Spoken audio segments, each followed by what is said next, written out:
மதுரை மாவட்டம் திருமங்கலம் அருகே கல்லணை கிராமத்தில் சட்டவிரோதமாக செயல்படும் கல்குவாரிகளை ஆய்வு நடத்த வருவதாக அதிகாரிகள் உறுதியளித்ததை அடுத்து 12 மணி நேர போராட்டத்தை கிராம மக்கள் திரும்ப பெற்றனர். கல்லணை கிராமத்தில் கடந்த பல ஆண்டுகளாகவே 10க்கும் மேற்பட்ட கல் குவாரிகள் இயங்கி வருகின்றன.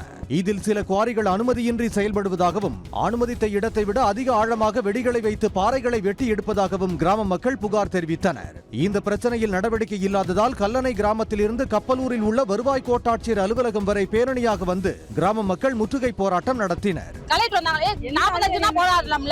ஒரு சார் கூட எங்க ஊருக்கு வரவே பாதையே தெரியலையா? அது என்ன சார், ஒரு குடும்பம் வாழ்றதுக்கு ஒரு ஊரவே கொள்ளணும்னு நினைக்கிறீங்க? ஒரு ஊர் முக்கியமா, ஒரு குடும்பம் முக்கியமா? அவங்க என்ன நல்லா பார்த்தா 10 குடும்பம் இருப்பாங்களா கரசர்காரங்க? அவங்க வாழலாம், ஒரு 1000 குடும்பம் ஜாகலாமா? எந்த ஊர்ல சார் உங்களுக்கு நியாயமா படுது? இதுக்கு எல்லா பேருமே துணை போறீங்க, இது நியாயமா உங்களுக்கு? கோட்டாட்சியர் அலுவலக வாயில் முன்பு அமர்ந்து கிராம மக்கள் 12 மணி நேரம் போராட்டம் நடத்திய நிலையில் கிராமத்தில் உள்ள கல்குவாரிகளை இன்று ஆய்வு செய்து நடவடிக்கை எடுப்பதாக வருவாய் கோட்டாட்சியர் உறுதியளித்தார்.